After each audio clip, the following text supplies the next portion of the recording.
this clip was suggested from Ben Burgess and Nando Villa, and Ben had this to say, which is a really interesting. He goes, everyone always points to a part a few minutes later in this clip, and it's gone around. I mean, millions upon millions of views, and not just in the wake of October 7th, but before, well before. A year after, I can't remember what exactly aggression was going on, about a year after Michael passed, but it was the first time, like sort of after his passing, that I saw him go viral. Yeah. And like either, I think it was Gigi or Bella Hadid, one of those two shared something from this. I don't know if it's this exact section, but one of the it's not portions from complicated. this. They Yeah. shared it. Well, Yeah, right. yes, Yeah. and so everyone always points to a part a few minutes later where he says what's going on in Gaza is not a complex issue, and I get why. But there's something in this earlier part I've always loved too.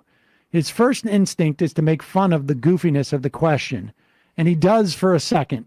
But then he pushes through that to say something earnest and morally urgent. In general, I love that Q&A because a lot of the students ask him annoying college Democrat kinds of questions, and it would have been easy for him to just dunk on them. Even if he lost the room, people would enjoy it later on YouTube, but he actually works hard throughout to answer in ways that which connect with where these kids are and actually make them think twice about how they're looking at the world. It's a small example of why he was such an amazing communicator. All right, so let's play this clip. It's about 7 minutes long. Hi. Hi. So my first question, it says on your Twitter that you're Jewish. Am I getting this right? No. Is it the right Twitter? On my Twitter bio, it says I'm Jewish? No, but like in your tweets. I don't want to be wrong. I have Jewish background. I'm just trying to think of... Okay, so as someone with a Jewish background, Yes. how do you feel about Bernie's plan for Israel, especially as someone concerned with foreign policy? I love it. It's an absolutely necessary. My Jewish values teach me to oppose apartheid. Yeah, really love the simplicity of that, the answer at the end, and it's very consistent for anybody who read Michael's book. Probably took me a couple of years to train myself to stop calling it his first book. Against the Web, one of the big themes when he's talking in the most important chapter of the book, which is the final one in cosmopolitan socialism, and he's talking about the sort of universality of the values that project is based on, but he also talks about the importance of people being able to ground that in particular traditions, particular languages that they come from, right? So he's definitely practicing what he preaches there, but having teased it so much, we should actually show the more famous bit of that conversation. So it's not a complex issue. That's the big thing. It's super simple. There's one group that has enormous power. It's the most powerful country in the Middle East. It's backed by the United States.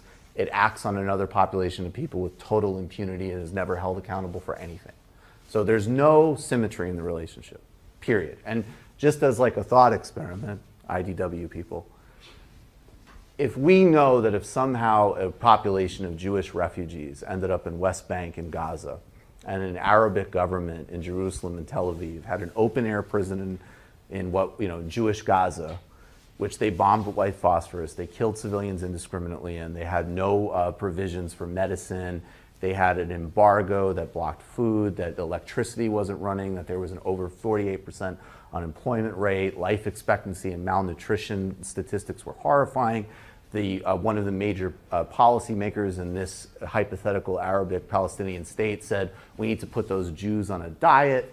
In the West Bank, there was another Jewish area where there was a little bit more autonomy, but there was regular Arabic settlements where they pulled up the Jewish farmers' foods, they terrorized them with rocks, the security forces broke children's bones, and they couldn't drive their own roads. We'd all have no problem understanding what that was. So there's nothing complex about it. All right. Yeah, that was slightly bad timing. See Jake and Andy smiling because they know what the deal was. I got I was, so as we were getting ready to start recording a minute ago, I had my, like, the security door, the, like, it's like the metal mesh outer door was open, was closed, right? But the big door was open, and I was a little bit worried that the noise was going to bother the neighbors. But my cat was literally spread out, lying in between those two doors, and he looked so happy, this beam of sunshine, that I felt bad about it.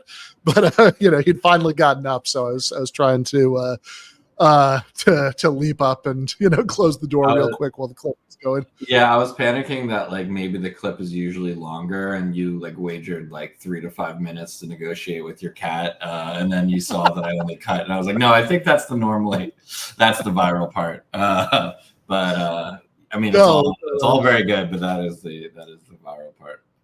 Yeah, exactly. So I suspect that most people watching this right now do know the context for these clips, because after all, tonight is the night of the DNC, where I think as we're doing this episode right now, Sean Fain and AOC are both speaking, but you're watching this instead. So you're probably, you're probably somebody who knows the lore and the backstory. But before this show existed, the predecessor of this show was a weekly segment that I used to do on the Michael Brooks show called The Debunk. Of course, Michael passed away in the summer of 2020, in July of 2020, and last Tuesday would have been his 41st birthday.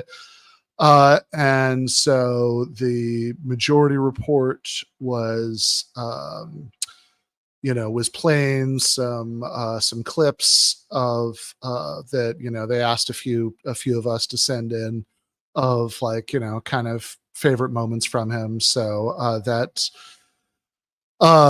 one, the one we started with is the cold open, was one of the two that I sent in, and there's a goofier one that we'll get to. But I did want to say that it's I do want to also show you guys a couple of the also rans, as I kind of spent the afternoon. The producer from MR had kind of had to, like, bug me to follow up, because I hadn't made myself sit down and go through these.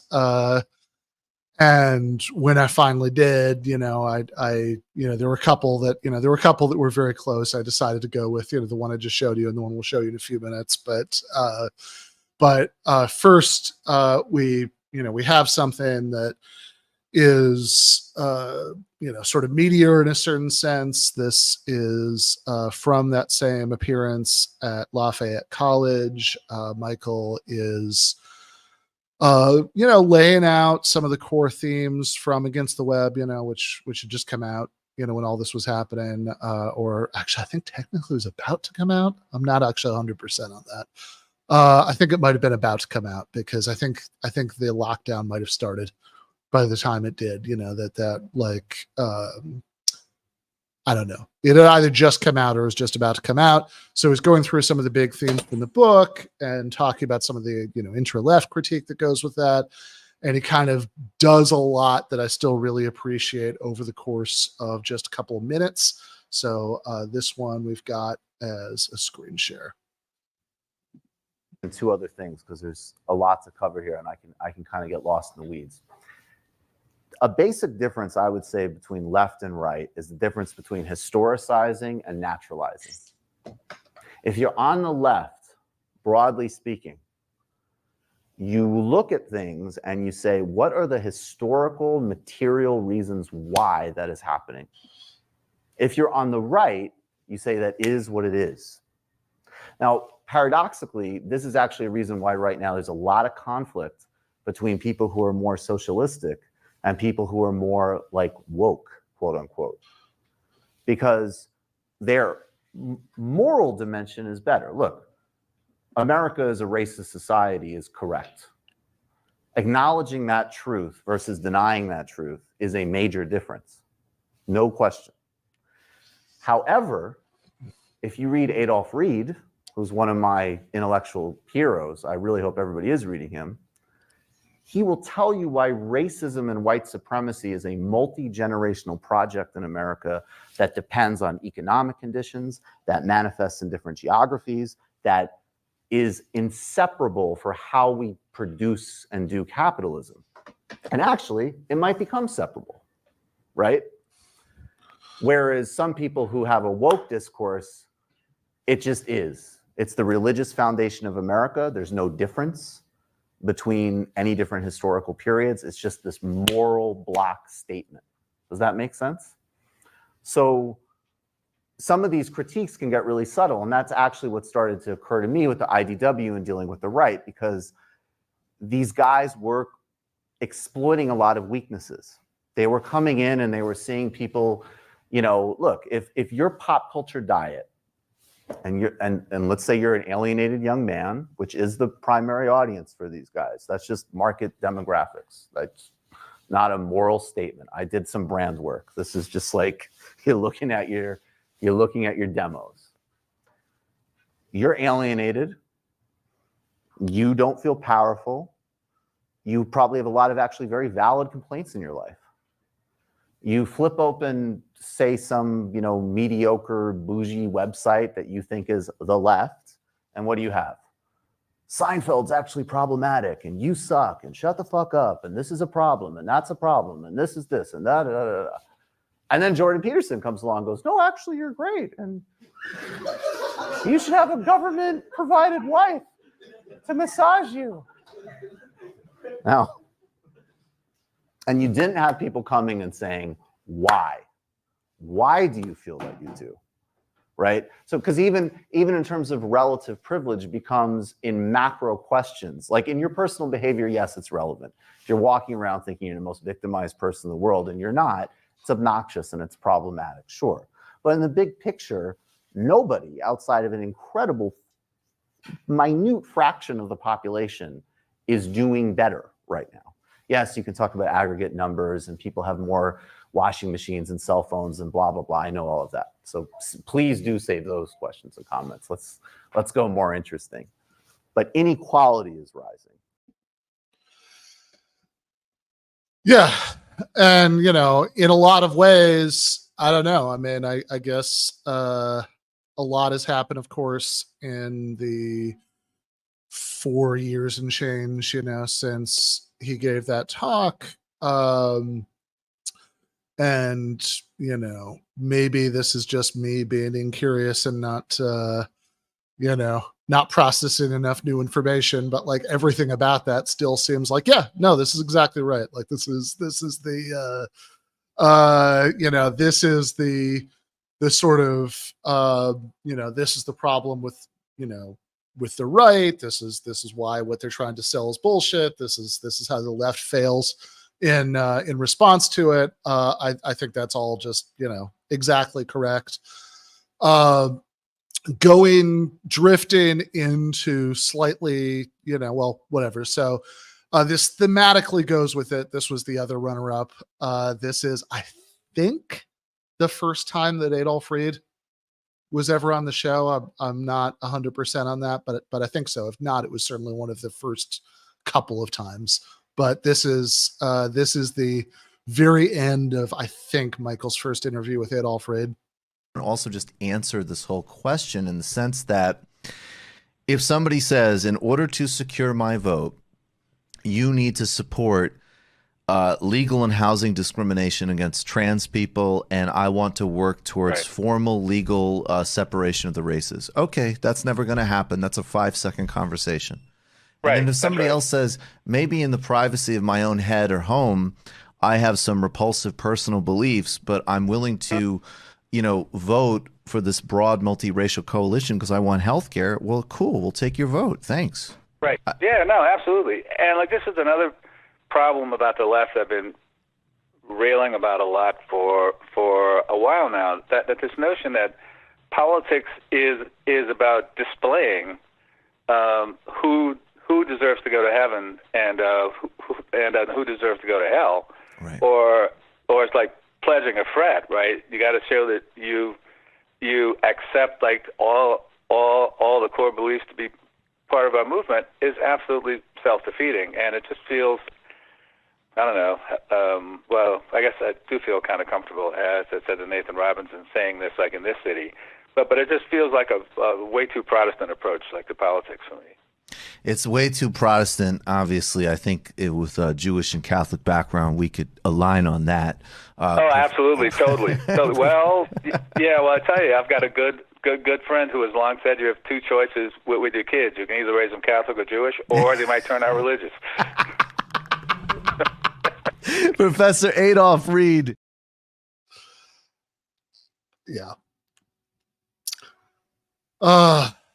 Apologies to our Protestant viewer base. We'll do better, but yes, that does still really make me smile, and then what I actually ended up going with, for the other clip that I sent them was just this. Here's another funny one. This one is also from Ben Burgess. Ben writes, "There's nothing deeper going on with this one, but I smile every time I think back to it. I don't remember what the actual segment we did that night was. I just remember how excited he was to play me Trump's haiku and how infectious his humor could be, and this is exactly how I want to remember him." This is from the Michael Brooks Show, August 2019. Ben, before we do this, Yes. are you ready for this Trump haiku? He was in Morristown, New Jersey today. I can't explain anything more than this. You'll understand what I'm saying in a second. Check this out. Criminal justice reform is done. Beautiful package. Wonderful. They don't even mention my name. So stupid. So stupid. Thank you. Thank you.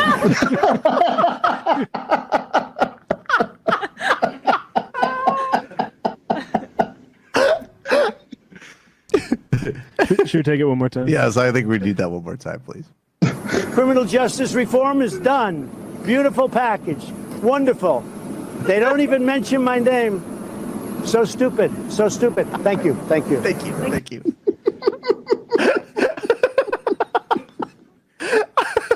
Between that and the guy he told to go exercise, he's back. His fan. The supporter he told to go exercise. The supporter he told to go home to his mom.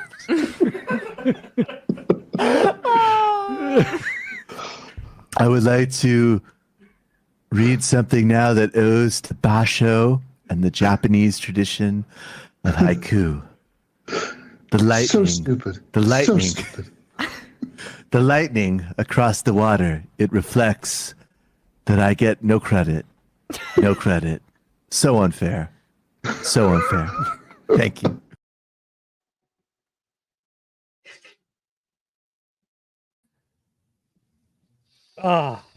Missed that. Yeah. I guess I should say, to be fair, I was just talking about how everything holds up, from these clips that, I still see everything that way. I will say we are getting into the one exception here, because as much as, as I did that, because, this was just on a human level, this, I just enjoyed the memory so much of this segment. Well, I don't know. You guys tell me. Let's watch. We did pull one other clip from this same segment, because after we watched the Trump haiku and Michael did his whole riff on it, we that kind of got us down memory lane, talking about classic Trump roasts of the past. This was actually literally the first conversation I ever had with Michael. I guess at this point many years ago, was about how we both thought he was a monster as a president, but we both really enjoyed Donald Trump as an insult comic, and kind of admitting that to each other. So that's what we ended up getting into in this next clip. This is getting bordering on like classic Trump, like the water bottle Rubio thing. That's what I was thinking. Because water bottle Rubio thing is, we might need to dig that one up. I think we need to do. You know what? We're just going to indulge ourselves here. I don't know if people even remember the water bottle Rubio thing, but that was the one where it was like. That was those moments when you realized we were transcending politics and it was just like, this is just funny. This is just like the funniest thing happening in culture right now. I think this was after in a debate, he looked at Rubio and said, this little guy lies about me all the time. All right, this is the water one. Let's just watch this. This is just classic. When they put Marco on to refute President Obama's speech, do you remember that catastrophe? And he's like this. And we were, I need water, help me, I need water, help. And this is on live television. This total joke artist. Look, guys, got the water. You got the water. It's Rubio. It's Rubio. That's what it.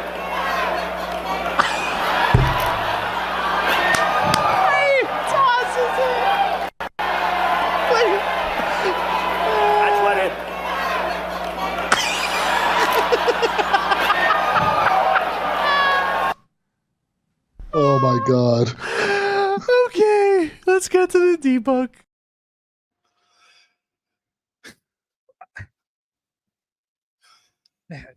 Yeah, Trump's lost a few steps. Yeah, that's what I was going to say. This is the only thing that doesn't hold up from this classic Michael clips. That's not because he was wrong then, but just because like the world has changed, or certainly at least Donald Trump has changed. Like he doesn't like 2024 Trump does not have anything like this mojo. No, there are moments of comedic brilliance, but they're almost a little bit more somber and like, you know, they're like laced with melancholy, you know, like the one recently where he said that he's much better looking than Kamala. I don't know if you guys saw that, but I remember that. Yeah. Yeah. He's like, I'm much better looking than her. I'm much better looking. But he kind Was that when he compared that picture of Time magazine cover? He's becoming very fixated on her beauty. But like, you know, there's different modes of Trump, and there's like the wistful Trump. I feel like he kind of has the energy to just act wistful all day, and he doesn't have whatever he had in that clip that had Michael in stitches, because it's that he really seemed in control of all of his. He really is like a top-notch performer there, and now it's kind of more of just the rambling Trump, and within those ramblings you get some gold, right? But that actually was a pretty tight set that he was doing that you don't see anymore.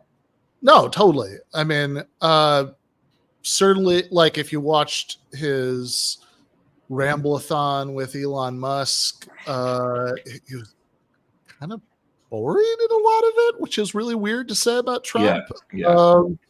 And yeah, in general, I don't know. I mean, more and more people are saying that Trump is very low energy now. Yeah. People got to pour through and clip out the funny parts. Yeah. I mean, one of the things that be talking with Nathan about in a minute is the big Trump line of attack on Harris and Waltz, which is that they're communists, which is just above and beyond everything else you can say about that. All right.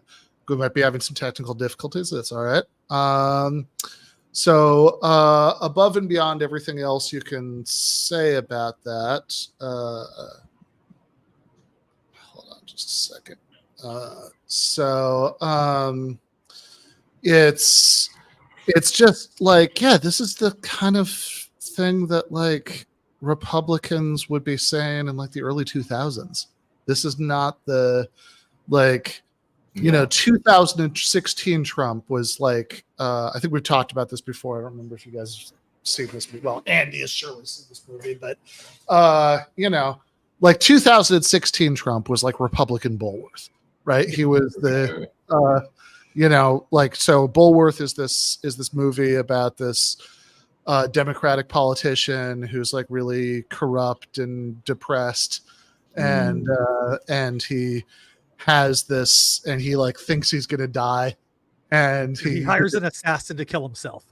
Yes, exactly. He takes out a ton of life insurance and he hires an assassin, and he thinks he's going to die that night. So he's just like dropping crazy truth bombs and being really wild and uninhibited. And it turns out everybody loves it.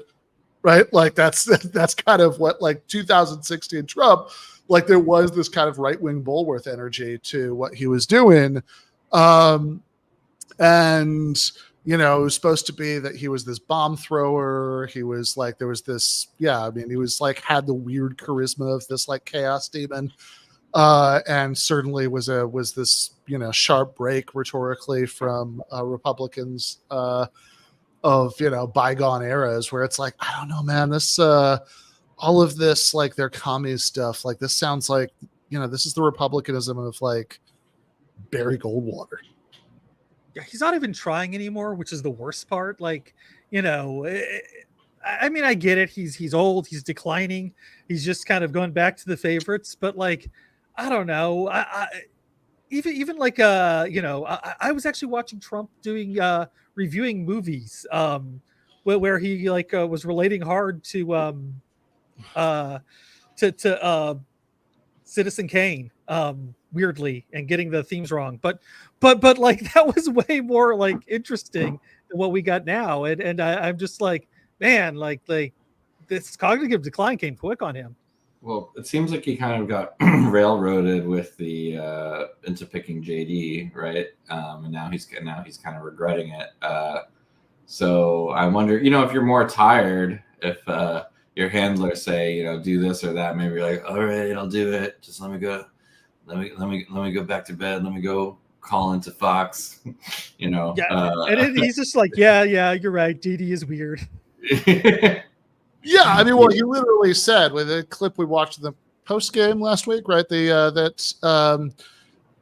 was this Trump like dinner with donors where two people there said that he responded to a question about, what do you think about this line of attack about how you guys are weird, by saying, I don't think they're talking about me. I think they're talking about JD. And I do like the idea that the vice president, instead of you having to defend them, their role is just to absorb all the criticisms that, if Kamala was just like, oh no, they're not saying I'm a communist. They're saying that Walls guy is. I'm moderate. Only Trump could just like not keep in mind the fact that he picked him and just be like, yeah, he's, he kind of does suck. But yeah, I think Ryan Grimm said if Trump wasn't actually like required by the legal mechanics of running for president to have a running mate, he just wouldn't have one. No, definitely not. But yeah, when JD Vance was asked about Trump saying that, his response, was, they have been primarily talking about me, but, and then he like goes into his like response. It's like, God, man, just, you got to love yourself more than this. Yeah. Just how much humiliation are you willing to put yourself through, in exchange for power? I see, I think we fixed our technical difficulties, though, right? So yes, hopefully, I think so. So coming into us from a undisclosed location, with war zone internet in the French Quarter of New Orleans, we have current affairs. Founding editor. Ooh, black screen right now. He's doing the Black Lives Matter protest. He's doing the black square. Nathan, it's we appreciate the gesture, but we want to hear you. Yeah, I like it. Okay. So Nathan is still sorting out his internet. Yeah, look, it's the I believe we could disclose the location. I think he is in fact at the current affairs office in New Orleans. And if you're under the impression that socialist magazines, just have these vast pots of cash sloshing around to pay for the highest speed internet known to man, then tonight is when that impression gets corrected. So let's see. I believe that these are the same fiber optic wires that the French originally installed in 1790 in that part of New Orleans. Yeah, yes, that's correct. That was that was Napoleon's troops put in the fiber optic cables just before they sold it to the United States. Nathan, are you with us? Maybe. I understood that question. All right. Well, that's a good sign. It's a good sign. I like it. So yeah, let's why don't you guys stand by just in case, but Yes. but Be yeah. ready with quips and observations Yeah. on yeah. any topic. All right. Otherwise, we'll see you. We'll have a good can't show. promise Wi-Fi anything. out. Yeah. right, We'll sounds be good. ready. All right. Bye. Bye. All right. Current Affairs founding editor Nathan J. Robinson coming into us hot from the New Orleans office of Current Affairs magazine. How are you doing, Nathan? Well, all right. Let's hope Jake and Andy didn't go far, because I believe we are still having technical difficulties. Oh no. Okay.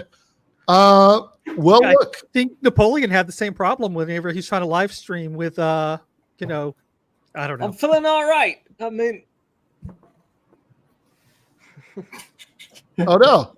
That was so interesting. I got him for a minute. I heard I'm feeling all right.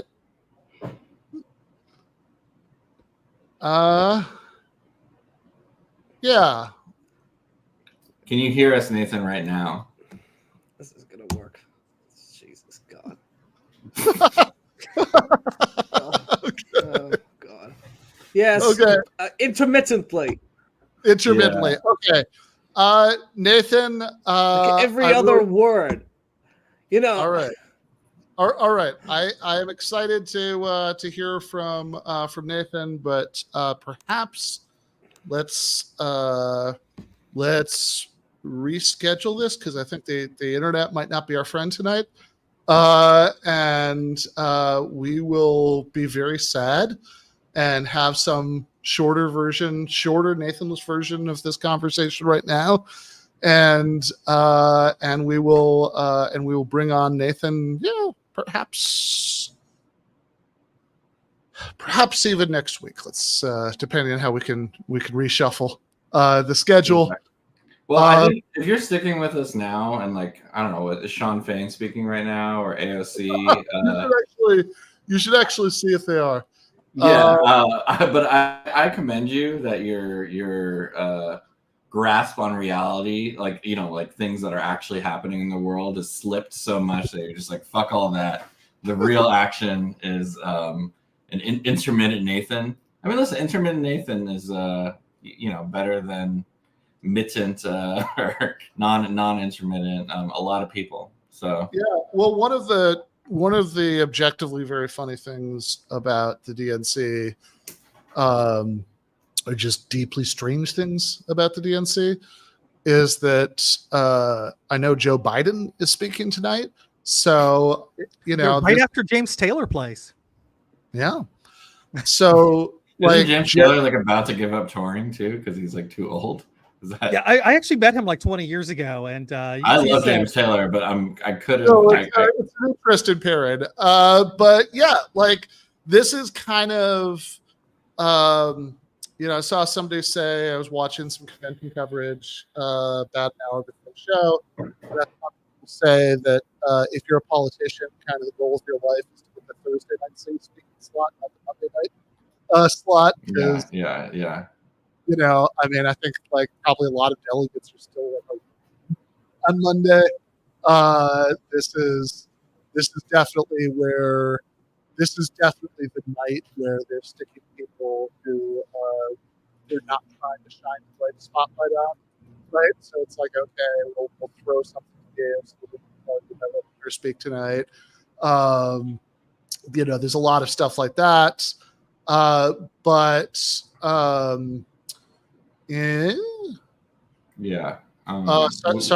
I saw Nathan there, and I wonder. I'm so curious, but it looks like he got up anyway. Yeah. He's doing one more check. Okay. Gotcha. I mean, so you wouldn't say though? Would you say that like AOC speaking Monday? That's not like an insult, exactly. Right? I don't think it's an insult, but I think it is like. Yeah, it's not like I think she knows where she ranks in the scheme of things, right? I mean, like in other words, if you watched the RNC, you'll notice like JD Vance was speaking on the next to final night of the convention, and Donald Trump was speaking on the last night of the convention, right? Like, and this like, look, if you're speaking on the first night, then your place in the world is certainly better than the rest of us who don't. I don't know. I don't know if you guys got your invites to speak at the DNC. I think mine got lost in the mail, but yeah. So, you're doing all right, right? But like, it's also, you're being given the least desirable night, right? And somebody like AOC, she's like, okay, he's a House member, has been, somewhat oppositional, right? Party leadership, right? Sure, that makes sense. Yeah. It's fucking hilarious that the guy who is still the president of the United States right now, right? Not a former president, like the guy who is the current occupant of the Oval Office got the shitty night, right? Like, it's we have to let you speak, but we're not going to do it when a lot of people are paying attention. I also like the idea of like just every passing day, there's just a higher chance that he's going to be like, you got to just like get him on like the earliest you can, right? And just hope for the best. All right, I think we're gonna try with Nathan one more time because we don't want to put people through too much suffering. Okay, I've heard every one of your last 30 words, which was not true the first time around. All right, some quips, some analysis. You were talking about a guy named, what was it, Joe Biden? I have a distant memory of a guy with that name, but I haven't heard about him in weeks. Yeah, well, AOC bravely stood up for the heroic man, and now she's rewarded with a speaking spot right next to her hero, right? So it's only fitting that. God. Because that can we just wait? I haven't gotten Ben. Have you gotten your rightful chance to gloat about the fact that we said for a very long time that Joe Biden was a disastrous candidate, that they needed to replace him, and then all these people, these dead enders, these people like Will Stancil, the whole time clinging to this man, and then the moment he's replaced, what happens? Enthusiasm shoots up overnight. The whole race turns around overnight. Every single thing we said is vindicated. Yeah, no, this is very true. Have you gloated yet on this program? Because I think we deserve a gloat. So yeah, this might be a good time to do a little bit of gloating. I agree with that. And it's funny, right? Like, I wrote an article for Jacobin in spring of 2020 where I said that it would be a bad idea to nominate Biden for a few reasons, and one of the ones I gave was his obvious cognitive decline. I vividly remember like all these Twitter conversations where people are like, "Oh, look, that video you're talking about, Like that's Oh my actually, that was edited to look bad. Like actually, The stutter thing was pretty ridiculous, just because it's just a stutter. he's right? one of the most We all know- famous. we all know people who stutter, and so because they're stuttering, they just forget massively important pieces of information about the world. Like that's how stutters work. He's also one of the most famous on television motherfuckers in like the last 20 years. Like we know what he's like. It's like we saw, we saw him a lot. We kind of got his vibe, and he was whatever you want to say about him. Remember him debating Sarah Palin in 2008. We remember what that version of Biden was like, and the difference between that and what was on TV now was, was pretty apparent. And you just kept that, like, we kept being told that there's nobody who could replace him, that there's any reason to think that they would be doing any better. That was like the clued in take that you would hear all the time. And it turns out that anybody who replaced him would be doing way better, because the only person who could have been doing this badly in these circumstances was Joe Biden. Like, just take Kamala Harris, who, as hard as this may be to remember, was not generally considered to be a font of charisma. That was the whole reason why everyone was terrified to replace Joe Biden. Because what if it's Kamala, who has no political skills and who is an infamous word salad disaster every time she speaks, and who is a living episode of Veep? Yes, we can't possibly have her, so we got to stick with this guy, and then immediately you get rid of her. All of a sudden, everyone just completely forgets what Biden was like. Everyone's excited. Well, I actually feel, yes, exactly. It's funny. So, spring of last year, I was in Mexico. That was the first time I was living down there, and down here, I should say. I'm there right now. My brother and some friends from Michigan were visiting, and one of these friends were sitting out on the porch, drinking tequila out on the porch. And I'd made this comment that, look, just from an amoral, apolitical point of view, the funniest thing that possibly could have happened in 2016 is that Donald Trump, of all people, somehow became president. And the funniest thing that possibly could have happened in 2020 is they lost to Joe Biden. And my friend asked me, what's the funniest thing that could happen in 2024? And at the time, I didn't have a good answer. But the other night, the same friend wrote an article that I liked, and I texted him to tell him I liked the article. And I'd totally forgotten I'd done this earlier this summer, a few weeks or something before Biden stepped down. I had sent him a text reminding him of that conversation and saying I didn't have a good answer at the time, but I sent him the classic clip of Kamala sounding very stoned, talking about how much she loved Venn diagrams. And Venn diagrams with little circles. And I said, okay, I now have a good answer. The funniest thing that could possibly happen is if she replaced Biden on the top of the ticket and actually won. I think we might be headed towards that. So what if he becomes the most popular president ever? What if, after being such a joke? And it wouldn't be totally unprecedented. People underestimated Winston Churchill. He was a laughing stock, but he found his historical moment. And also, people need their moment to flourish. He also they counted out Lincoln. Yeah, as two people who have very frequently been compared with Kamala Harris. Sure. Yes. So I think Andy and I could maybe safely go, right? But the only thing I would say is that actually I got an old stand clip. back and stand by as we'll be on standby. But I saw an old clip of Kamala when she was first on the scene, and I mean I was like, there's no way that this person is not sharp in any way, and she was so on message, and I believe the theories. I think that she was just kind of chilling hard, while Biden was president. And then all of a sudden I was like, oh shit, I got to slowly wean off whatever I was on to get through the last 4 years, Put the blunt down. I don't Well, know you because yeah.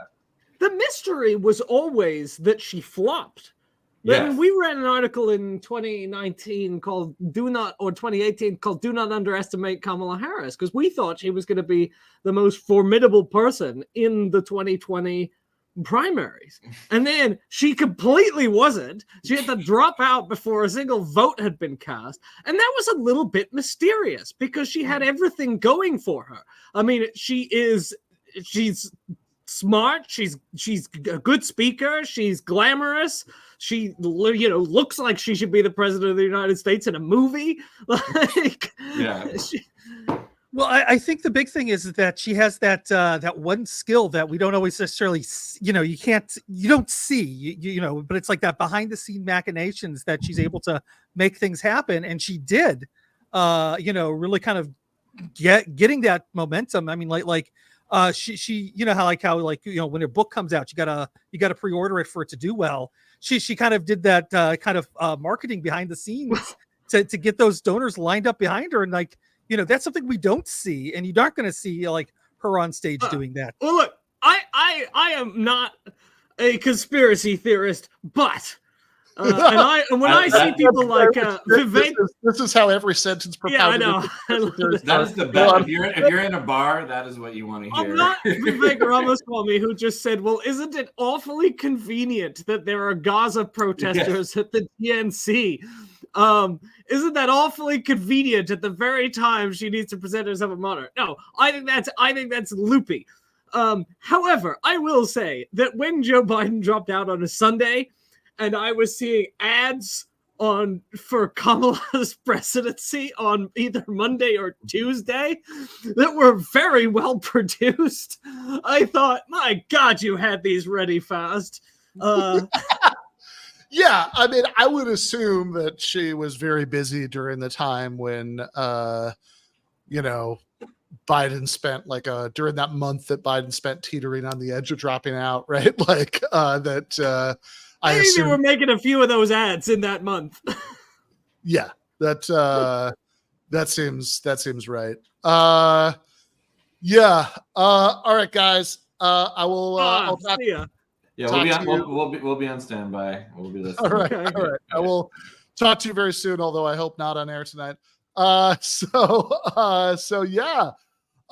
So we've been talking about the Biden and Harris of it all, but I do want to check in with the other party, the Republicans, because during this month that Biden was teetering on the edge of dropping out, will he or won't he? Trump was shot, which is, actually every time I go through the little mental montage of all the things that happened during those two. Yeah. Oh yeah. Trump got shot. Yeah, right. It's I'd almost forgotten that Trump got shot. They did that RNC where Hulk Hogan ripped open his shirt, ripped off his shirt to reveal the Trump shirt under it. And one of the decisions they made during this period where it looked like Biden might stay on, and they just had visions in their eyes of, oh my God, is New Jersey going to be in play now, right? How good could this get for us? During periods of sort of off kilter joy, you make questionable decisions sometimes. And one of the decisions they made was that they didn't really need to worry that much about softening the image to appeal to swing voters. And in fact, they were going to win regardless. So they could just go for broke and pick J.D. Vance as Trump's running mate. Cause whatever, we got this thing in the bag. I think now they might have cause to regret that, but, one of the reasons I wanted, was asked if you want to come on tonight is that you have written a couple of things about JD for current affairs. So this is one of them. It's called The Opportunist. Says JD Vance, a shameless fraudster peddling corporate-backed pseudo-populism, which reminds me of my all-time favorite edit from Jacobin when I had when I wrote my obituary of Rush Limbaugh a few years ago, and it was all ready to go out, but the title was going to be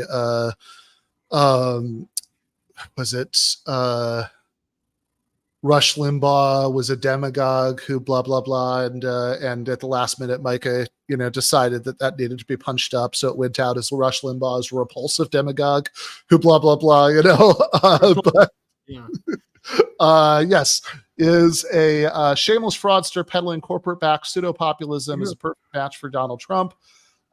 He's playing America for suckers, which I know that can't be right because because JD Vance, he talks about the working class, he talks about the yes, the famous Republican pivot to populism. So yeah, which is totally, deeply, and sincerely felt. Yeah. What are you talking about, Nathan? Oh yeah. I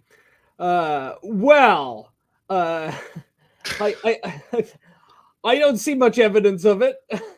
I think that they are doing what they always do, right? Which is to pass the culture war off as a class war, where they suggest that if you agree with the real working people, who are, white men with trucks, or maybe white men who own boat dealerships are part of the working class in this formulation. But the idea is that essentially that if you're this type of guy, you are working class no matter what income bracket you're in, and the populist policies that you get tend to be things that don't actually uplift the working class or build the labor movement, etc. I mean, JD Vance famously won't support the PRO Act, for instance.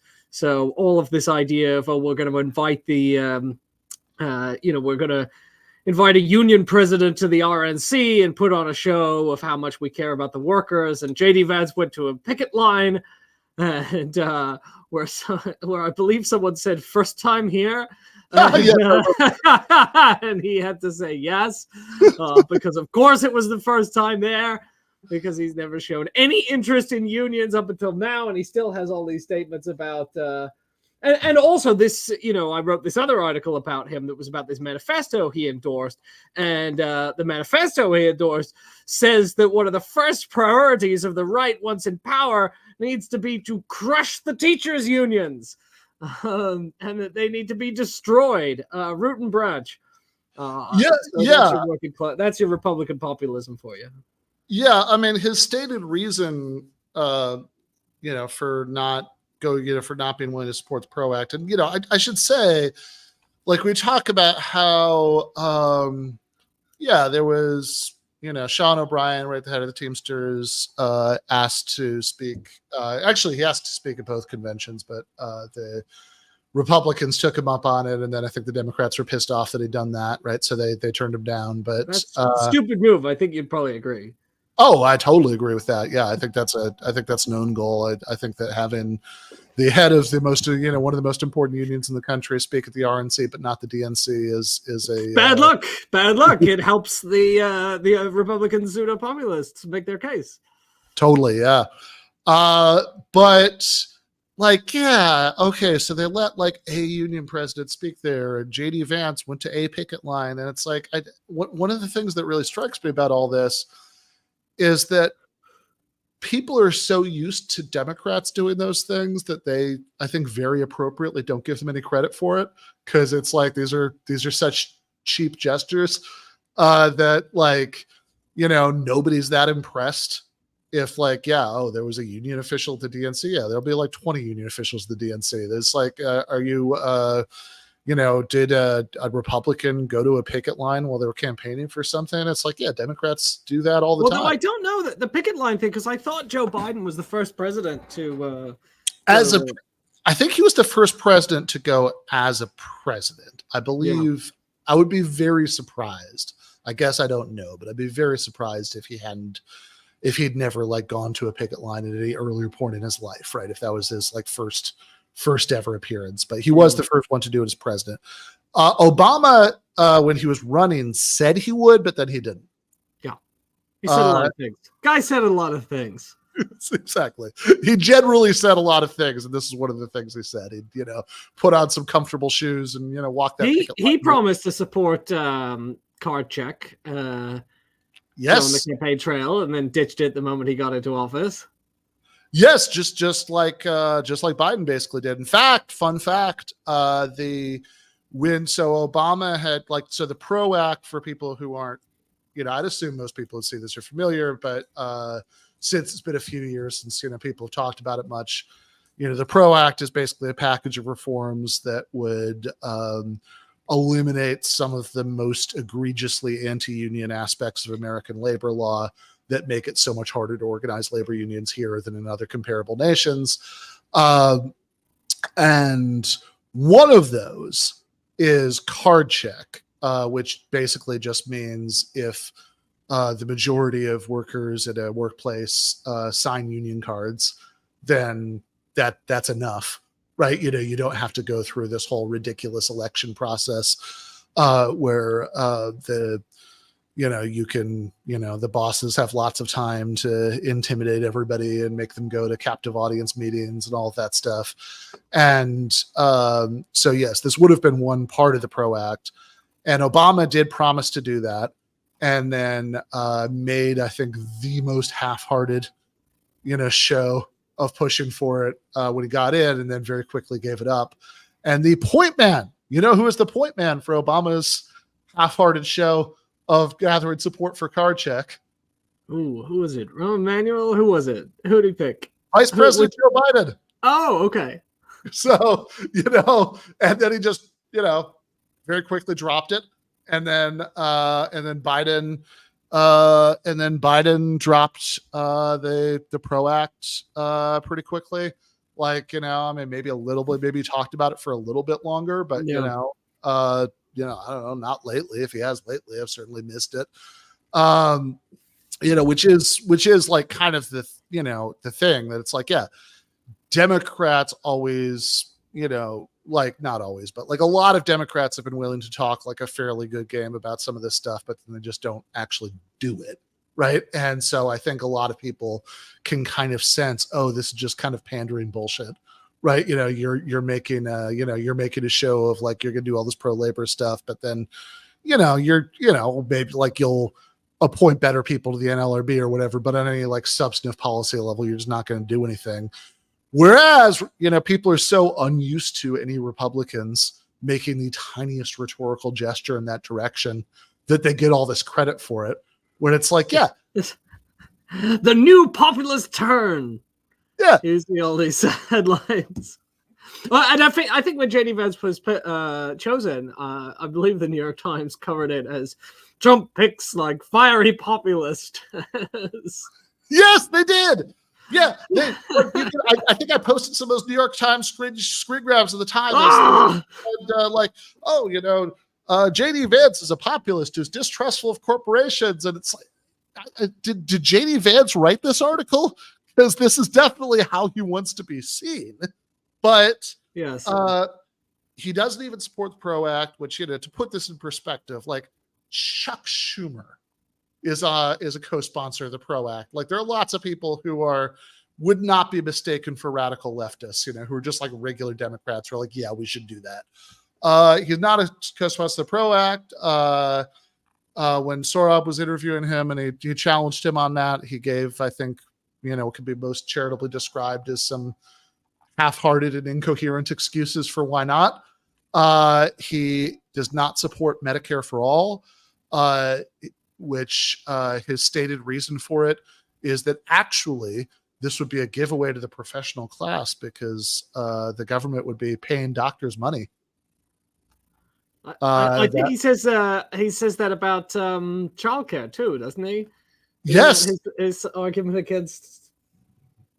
Yes, state-sponsored daycare would be bad because that's pushing the two parents working and they send the kids to daycare model, and that the elites want for you. Exactly. Is the elites are always trying to pay for your childcare. It's so fucking annoying, right? It's like, look, man, you're being pushy. I want to pay for this. And they're like, no. I insist. Your money is no good here. Talk to anybody with kids. They'll tell you how annoyingly cheap childcare is because the elites are so eager to pay for it. The elites. Yeah. And he's like, yeah, it was, I mean, honestly, it's self-parodying. He had this, his like Twitter thread back when he was talking about this, when he was running for the Senate, he cited this poll where 44% of people who did go to college and only 35% of people who didn't go to college said that, it's the other way around, right? So it's 44% of people who didn't go to college and only 35% of people who did said their preferred model would be one parent stays home with the kids. And so he said, on the basis of this 9-point gap, the government being willing to pay for daycare would be class war against normal people. That was his formulation. Because there's surely that, if this ever happens, then there would be like, the Stasi would be showing up to drag people's kids to daycare. They definitely wouldn't be allowed to stay home with them, which is also like the other thing that always hits me about this. It's like, okay, hold on though. If your reason for being opposed to paying for daycare is that, is that you're like a social traditionalist who wants one parent to stay home with the kids, above and beyond all of my, moral objections to that, what's the plan to like actually get wages up to the point that would support that like you could support an entire family on a single income? I mean, that's what's the thing JD Vance supports that would do that? Yeah. I couldn't find it. I wrote a long article about the man. I couldn't find a thing. But the first article I wrote, The Opportunist, was about his kind of inconsistency and fraudulence. And in part, I called him an actual fraudster because of his record of literally starting a fake nonprofit in Ohio to advance his political career, which it really, I guess none of that stuff matters anymore. We just don't pay attention because the Trump Foundation, the Clinton Foundation, whatever, everyone's got their dubious nonprofit. But I mean, it is kind of crazy to me that he moved to Ohio and said he was going to fix the opioid crisis, and he started a nonprofit. It was just fake. But anyway, so that's about the fraudulent aspect of J.D. Vance. But the second article is about the terrifying aspect of J.D. Vance, because I know that the line that Democrats love is that J.D. Vance is weird. He's weird and creepy, which I and I like Tim Walz. I get it.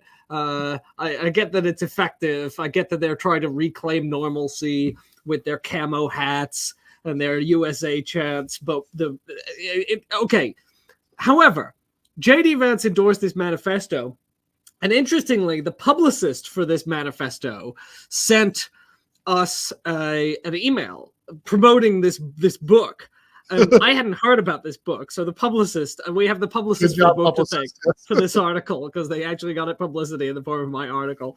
So they emailed us this book, and the email from the publicist had a statement saying, it's not true that J.D. Vance endorsed a book that calls the left unhuman. And I was like, what? And just like when Elizabeth Warren published an article on her website called "No, Elizabeth Warren Didn't Have a Racist Artifact in Her House," it makes you, if you hadn't been wondering till now, you hadn't heard of this, it makes you curious and want to look into it. Yeah, I always thought it was a sign of unusual political brilliance that in one of the early debates in 2020 that Tulsi Gabbard was still in, that she was probably given like 4 minutes of speaking time in that debate, and she decided to use some of them, bringing up something that no one on the stage had said, that it had been said off stage, right? But it's like nobody had said in the debate, which was that she wasn't a Russian asset. It's like, okay, this is some just genius politician. No, I just want to clarify here. I just want to take this chance to say allegations that I torture kittens are entirely false. And you're like, excuse me? You do what? So I got this thing that JD Vance did not endorse a book, definitely did not endorse a book. So I emailed do we have to cover the book? I emailed the publicist and I said, "Could we get a PDF of that book, please?" And they sent me a PDF of the book, and I start reading it, and I go, "Good God, what is this? Secret History of Communist Revolutions: How to Crush It." Now, in the publicist's email, the co-author of the book, Joshua Lisek, says that the book is only describing how communists dehumanize their opponents and call them unhuman. Well, you read the book, and thank you to the publisher for sending us the PDF, and you read the book, and it turns out that, in fact, no, the entire book says that the left are unhumans. They are not human beings. They shouldn't be considered human in the same way that we are. And we must ruthlessly crush and destroy them the way that great men like Augusto Pinochet and Francisco Franco did. And they praise Pinochet for throwing people out of helicopters. They praise Franco for the White Terror. And the whole thing is horrifying. And J.D. Vance's blurb says, "Oh, this is the plan we need to fight back." Yeah, that's his blurb right there. It's there to show us what to do to fight back. Yes, in the past, communists marched to the streets waving red flags. Today, they march through human resources, college campuses, and courtrooms to wage lawfare against good, honest people in Unhumans. Jack Posobiec and Joshua Lisek reveal their plans and show us what to do to fight back. So, as I believe the only person I know who's actually read Unhumans, right? Like, to be clear on this, what the book shows us to do to fight back is to follow the example of great men like Franco and Pinochet. Fascists, essentially. Ruthless right-wing dictators who totally disregarded human rights, who rounded up their opponents and put bullets in their heads or threw them out of helicopters. That's the model here. And so while I agree that JD Vance is a little weird, okay, I feel like the word kind of understates the problem here, which is that JD Vance has endorsed a fascist manifesto. And by the way, if people aren't familiar with the work of Jack Posobiec, they can look him up. And the guy seems to be either a neo-Nazi or very, very close to a neo-Nazi. I mean, he's the kind of guy who puts Jewish names in the parenthesis, right? Like, that's the kind of guy we're talking about here. It is, by the way, just slight digression for a second. It is interesting to me that we have apparently re-entered the era of prominent right-wingers just being like openly anti-Semitic. It seemed like there was quite a while in my experience when that wasn't the case anymore. Yeah. Oh, by the way, I mean, I am incredibly disturbed. I mean, I am one of these people who probably, as you do, thinks that anti-Semitism is often wielded in bad faith as an accusation to shut down critics of Israel. However, I have to say that, and especially since Elon Musk took it over, the amount of hideous neo-Nazi outright just like people using the word Jew as a slur on Twitter and spreading all kinds of like Jewish people are pedophiles and baby eaters and all that stuff. And Candace Owens like doing Leo Frank trutherism. Yes. Candace Owens. I literally just watched a clip of her this afternoon endorsing the blood libel. We're always wanting to go like, oh, the blood libel, people don't really believe that, do they? And then you get, like, oh, no, definitely, they eat babies. And you're like, what the fuck are you talking about? Yeah, she said that the reason that Israel had to be founded is is because there were like Christian children who were turning up missing all over Europe. That's and so people, get out in a hurry. Yeah, no, it is like Candace Owens, Jack Posobiec, and like certainly those are probably the two most prominent ones. I mean, again, just to reiterate, the Republican candidate for vice president endorsed one of Jack Posobiec's books. He literally has a blurb on it, and not just him, because it's Donald Trump Jr. and it's Steve Bannon and it's I think Michael Flynn. And then Trump had lunch with Nick Fuentes or dinner. I mean, Candace Owens has certainly been has certainly hobnobbed with all these people, right? And I understand that like some of them are trying to distance themselves from her now. It's like, oh, this is like the new crazy Candace Owens, but it's like I don't know about that. Like I remember when Candace was still working for the Daily Wire. I mean, like was it like a couple of years ago? She made some ambiguous comments about Hitler, that like, oh, Hitler has his good points, So I don't know that I buy that the Candace Owens anti-Semitism is a completely recent development. But yeah, it is interesting to me because you're right. Obviously bad faith accusations of anti-Semitism are more or less constantly wielded to shut down advocacy for Palestinian human rights, and smear anti-Zionists as anti-Semites. And that's and certainly there's a lot of fear mongering about it. That's completely unhinged. People talk about the like campus encampments, as if they were, as like, well, I mean, Josh Shapiro, right, literally compared them to, KKK rallies, which is, I have to say, I actually spoke at one of the encampments. I did like a teach-in at the encampment in Princeton. Because I heard there are Jewish free zones. I heard that that's what they call them.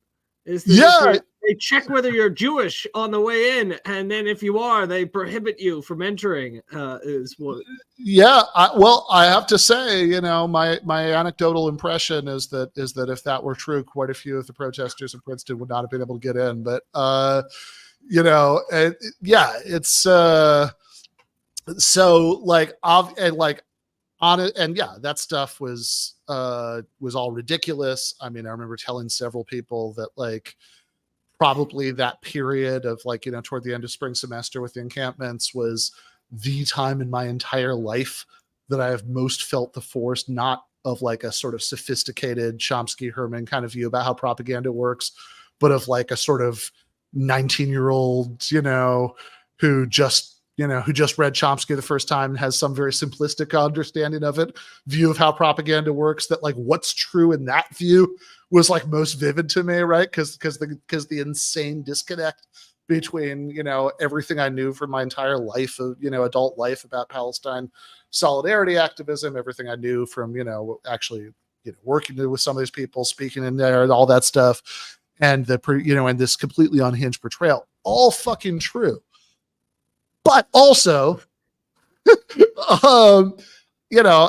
anti-Semitism is still a thing that exists in the world, and in fact, it seems to be really having a moment. My God!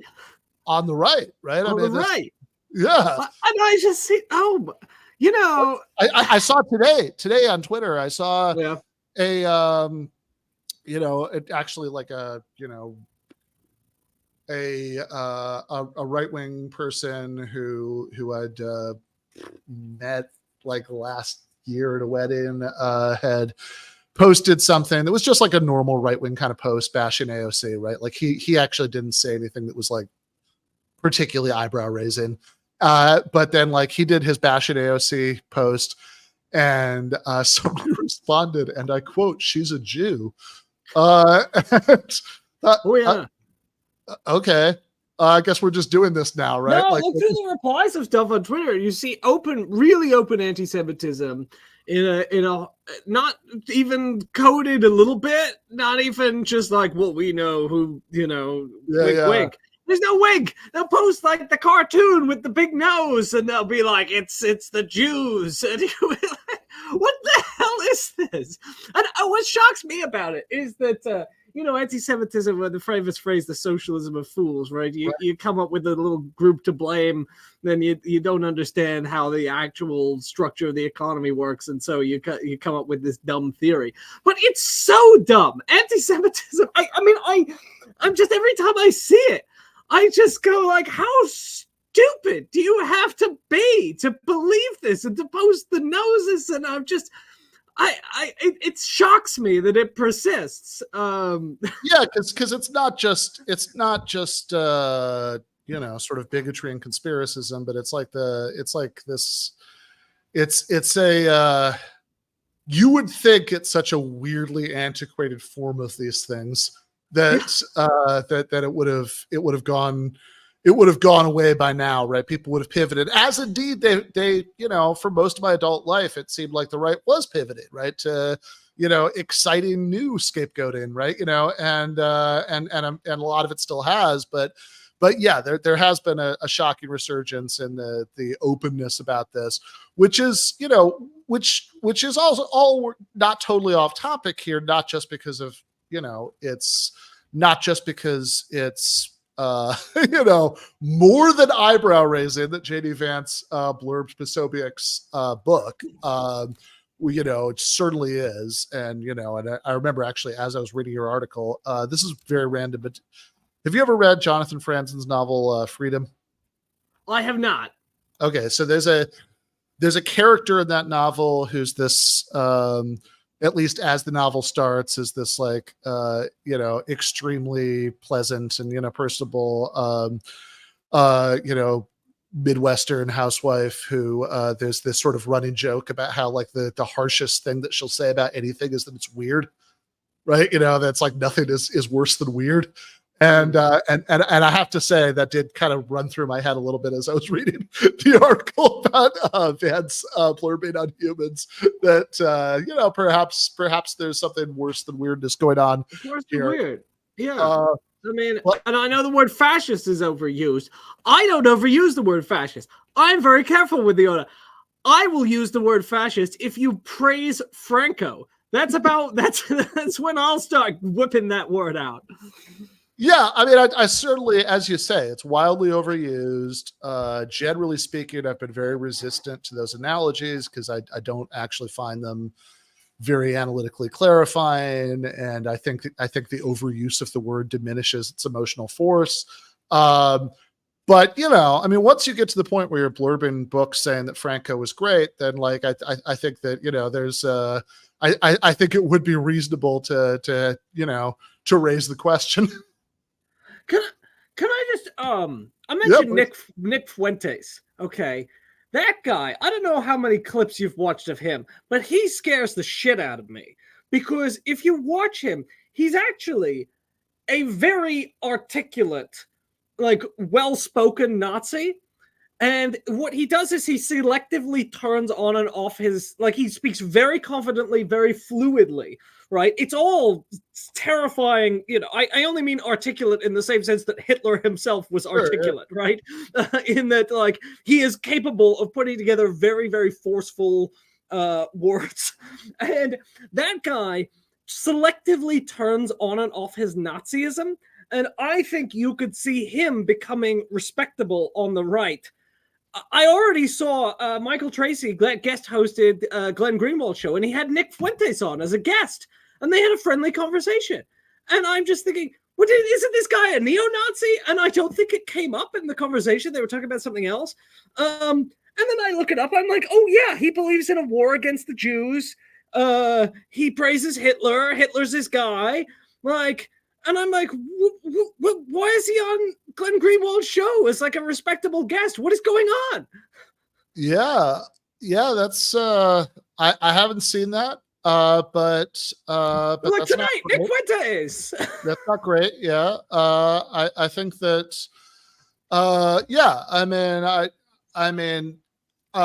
my favorite Nick Fuentes thing is that when Donald Trump had dinner with him at Mar-a-Lago, the the sort of accepted Trumpist talking point is, well, you know, Trump had to let Fuentes in just to be polite, but like he didn't invite him. It was Kanye brought him along. So it's like, okay, so to be clear, the justification is that you were planning on having dinner with perfectly reasonable person Kanye West, and then he like tricked you. Yes, Fuentes was not the anti-Semite I intended to have dinner with. Exactly.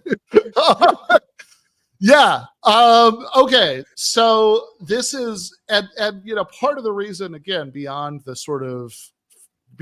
fact that it's something is deeply broken, that it's not a bigger scandal, that J.D. Vance blurbed this guy's book, that, you know, I don't understand, right, how there aren't like New York Times cover stories about this.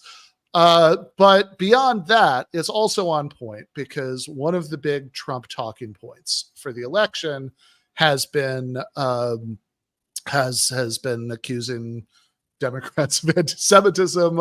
In fact, as I've seen a few people point out, including the aforementioned Mike Tracy, that you know, Trump keeps on doing, you know, the approximate equivalent of that line that was correctly seen as a huge gaffe when Biden said it in 2020, when he said, if you know, you ain't black if you don't vote for me.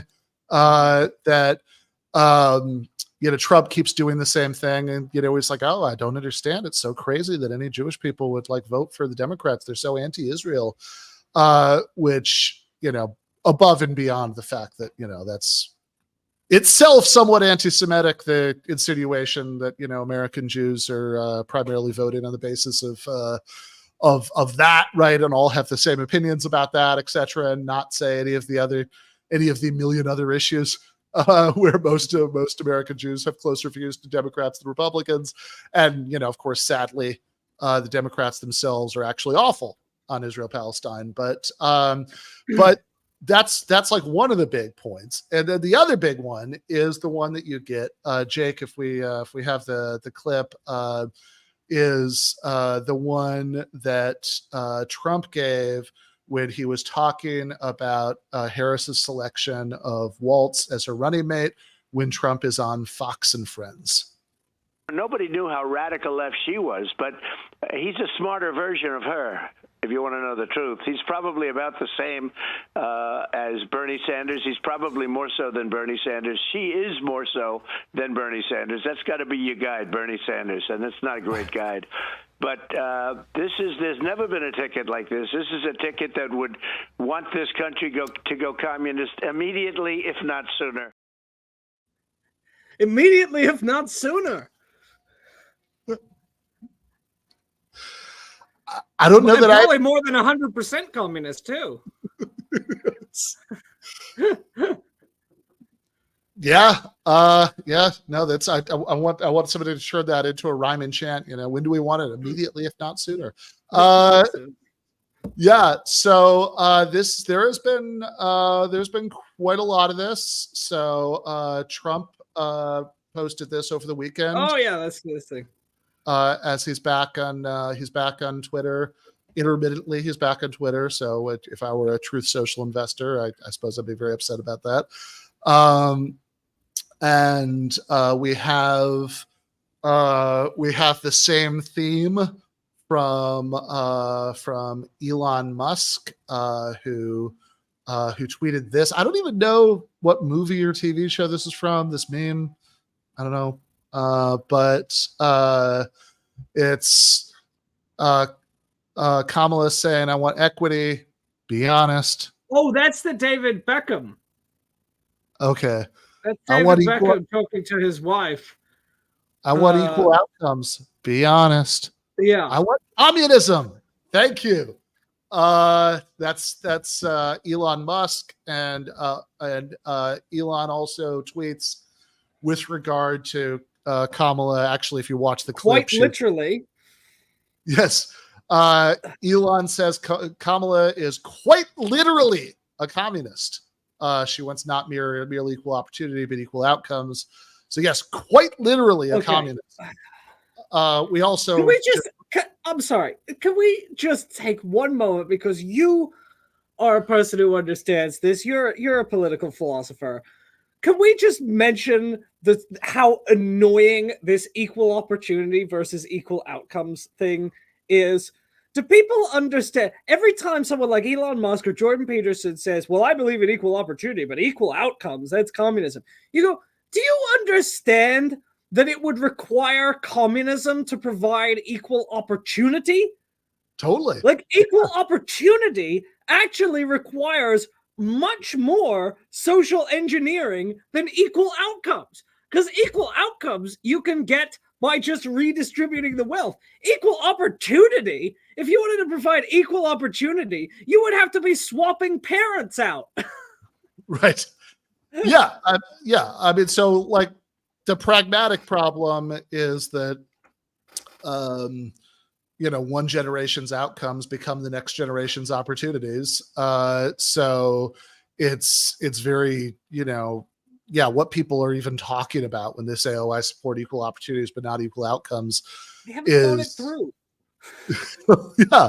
Yeah. I mean, in fact, I think to have like genuinely equal starting points, you would have to go much further, in fact, than any socialist or communist I'm familiar with would want to go in terms of like, because like year really, zero, that's equal opportunity. Medicare for all, that's equal outcome.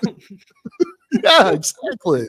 Right. Because like, well, hold on. I mean, are people being raised by different parents? We're going to give them, different amounts of attention. And, I don't know about this.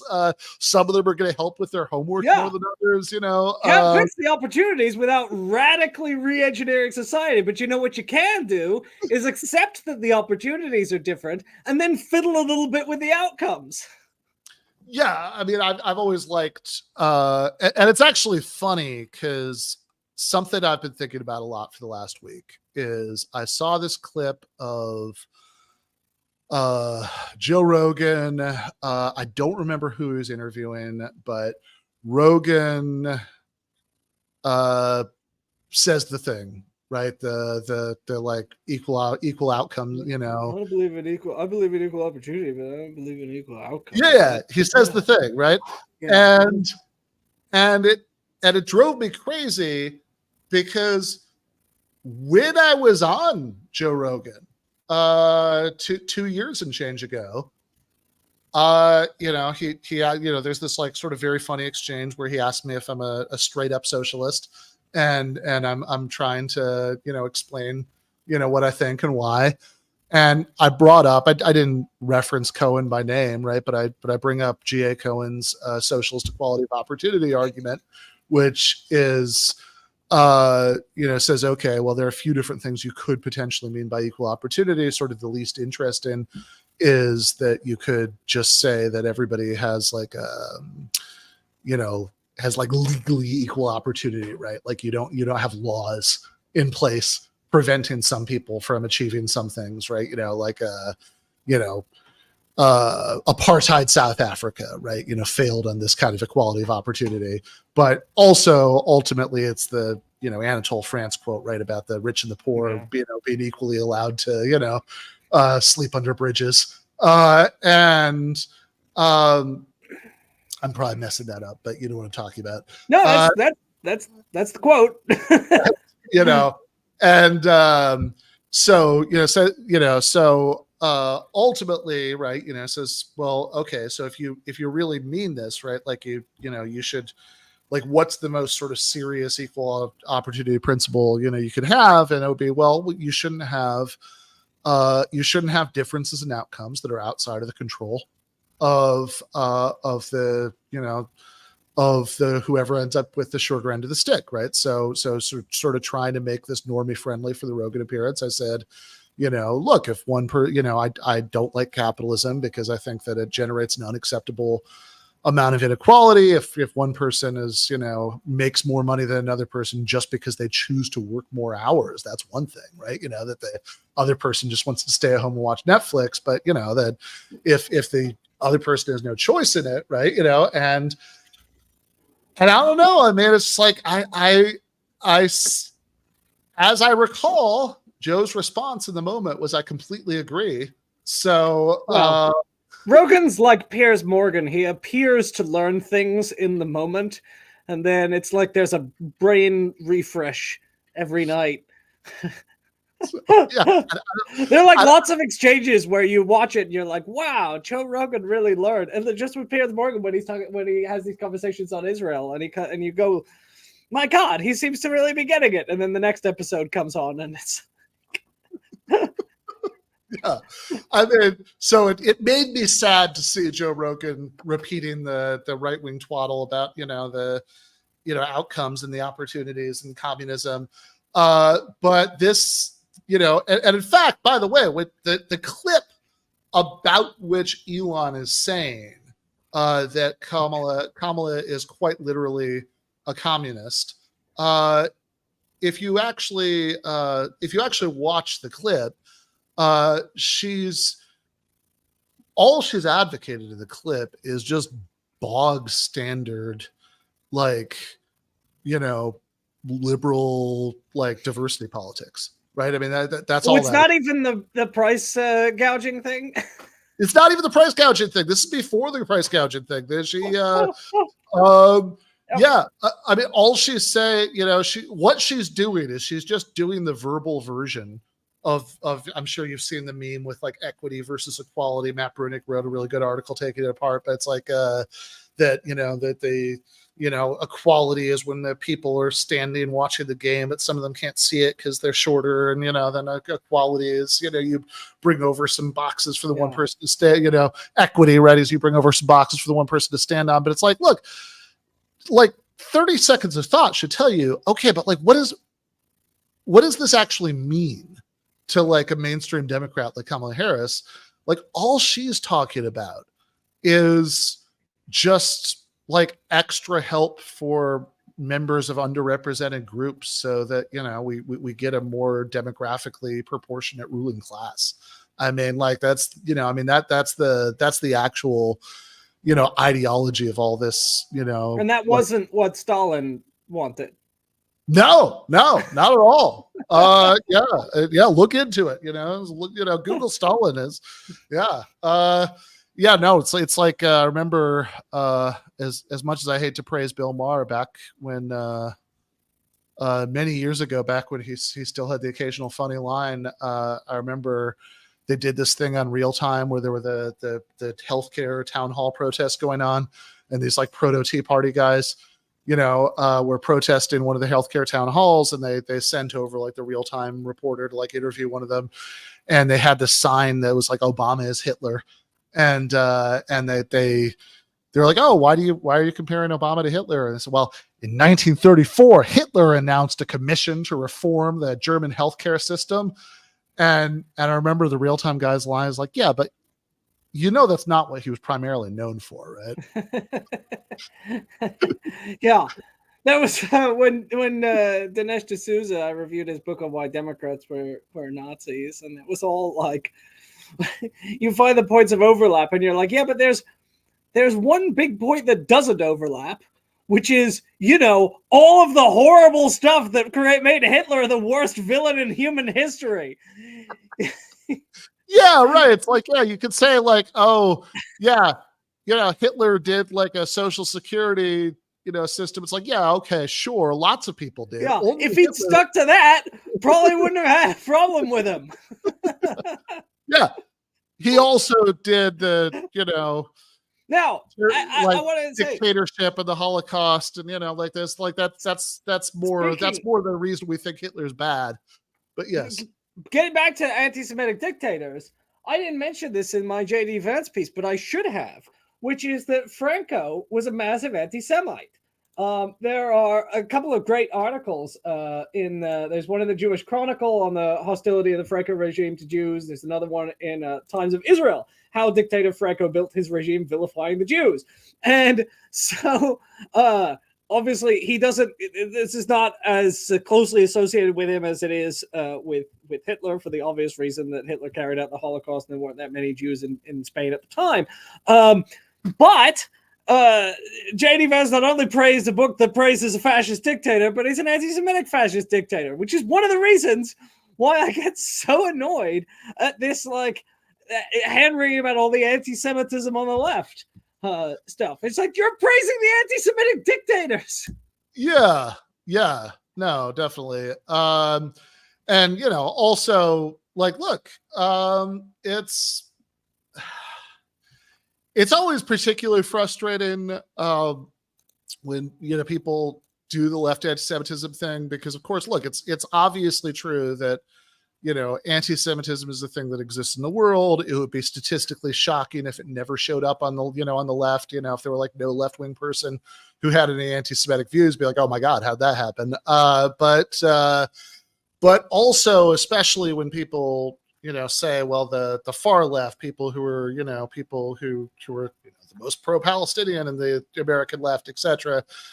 It's like, look, one thing that traditional anti-Semites have not been wrong about is that you're talking about a group that's like massively disproportionately Jewish, right? Like historically, like for lots of reasons, right? But it's like the far left is has historically had lots and lots and lots of prominent Jewish people in it, and I think there are reasons that makes sense, but it's sort of the narrative doesn't really make sense, right? It's like, oh yeah, these are the people, your Chomskys and Finkelsteins and whatnot, who are motivated by frothing at the mouth anti-Semitism, to have these views about Palestine.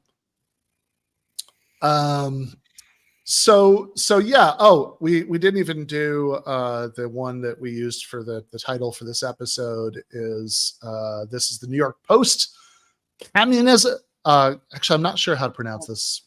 I think it would be communism. Right, because it's Kamala. So it would be communism. Okay, so communism spelled KAMUNISM. Communism. Harris unveils budget-breaking $1.7 trillion economic plan that includes government price controls. So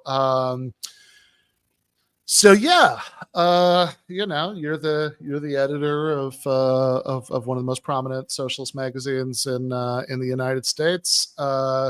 What's the verdict? Kamala, comrade, yes, no? Here's the funny thing, isn't it, Ben? Is that I always say, like, I want to live in the world of the right's nightmares, because in the right's nightmares, like DSA is like selecting presidential candidates, and right. Jacobin and Current Affairs are like the most influential journals of opinion. And we're winning. In the world of the right's nightmares, socialism is winning. We're doing awesome. There are like black power radicals like running the universities, and Marxists are, all of the philosophy departments are just an econ dominated by Marxists.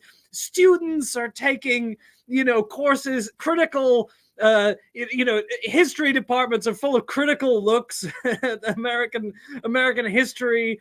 And, the reality of the world we live in. I got a whole chapter responding to the right on the university, the reality of the university in America, which is that most students are like doing like business degrees. They're doing things totally irrelevant. They've never taken a class on leftist philosophy ever. The gender studies department, when I was at Brandeis, one of the most radical universities in the country, graduated Angela Davis and Abby Hoffman. And when I was an undergrad, they were trying to abolish the Black Studies department because it was so tiny, and nobody there were like 8 of us who were Black Studies majors, and it was considered so minuscule. There was such little student interest in Black Studies that they wanted this radical university with a social justice tradition just wanted to axe the whole department. The reality, of course, is the neoliberal university. The reality is that history departments are being cut, that gender studies, they got a few professors, right? Yeah. I want to live in the world of the right's nightmares. Yeah, no, I mean, I think that, and in fact, yeah, I mean, obviously humanities in general, it's a very grim time as far as budget lines and all that stuff. And then the sort of thing beyond that is like, look, somebody teaches in a department that has the word studies in the name, that doesn't actually mean that they're like a radical anti-capitalist by any stretch of the imagination. Certainly not in my experience. But yeah, this is, this seems particularly striking to me. So I wrote an article about this for MSNBC of all places that was called "I Campaigned for Bernie Sanders. Kamala Harris is no socialist," where I was, well, I mean, yeah, it says in the deck, right? Trump and MAGA want you to believe Kamala Harris is a radical Marxist. If only that were true. If only is the phrase that keeps coming into my head every time I read this stuff. Because, look, she, in an incredibly mild way, there's some stuff about price controls. Basically, there's a really vague promise to crack down a bit more on price gouging, which is already illegal. It's a little unclear what that would mean in practice. I would also point out that in terms of actual price controls that probably go way beyond anything Kamala is thinking of right now, Comrade Richard Nixon did that. And so I don't understand that one. Meanwhile, she used to be a co-sponsor of Medicare for All in the Senate. She gave up on that. I don't think we have the graphic of this one, but she has, but also the Washington Examiner asked her about the federal jobs guarantee, which she used to support, in principle, that she was one of the Senate supporters, the Green New Deal resolution that included a federal jobs guarantee. And she also disowned that one. She's been disavowing progressive policies one by one. We just did a piece on this. There was 1 week where she was ditching. Yeah, there we go. My colleague and I wrote this thing on how her spokesperson was just yeah, she doesn't support that. No fracking ban. No single payer healthcare. No jobs guarantee. She doesn't support any of that. Yeah, I mean, all of these look. I mean, obviously, jokes aside, obviously Kamala Harris was never any kind of socialist, to put it mildly. There was a point where, she was willing to support some social democratic policy ideas that, are let's keep this in perspective, right? I mean, Canada has had free basic medical care for several decades, right? That's what we're talking about here. But she had been willing to support some basic social democratic measures like this at one point. And she's given all that up now, right? She's abandoned her, wild, crazy, radical ideas she used to have about giving Americans jobs and healthcare. Certainly the thing that the left has been, I think appropriately most hot and bothered about for the last 10 months, she's on the wrong side of. She has made it very clear that we're not going to stop giving Israel the bombs they drop on refugee camps anytime soon. So I don't know, man. Yes, if only. I've been thinking I want to do an article at some point on what happens when two opposing sides in politics both have a mutual incentive to misrepresent reality. And I always think about both the American right and the Islamic State want to portray the Islamic State as more powerful than it is. And likewise, the DSA and the right both want to portray the DSA as more powerful than it is. So when Tim Walz was selected, I think the DSA put out some statement saying, this shows our power in American politics. And then the right goes, this shows, see, the DSA did this. Look at, here's the proof. They're bragging about having done this. And I think we always have to be careful and think about the fact that even we have bad incentives to exaggerate reality. We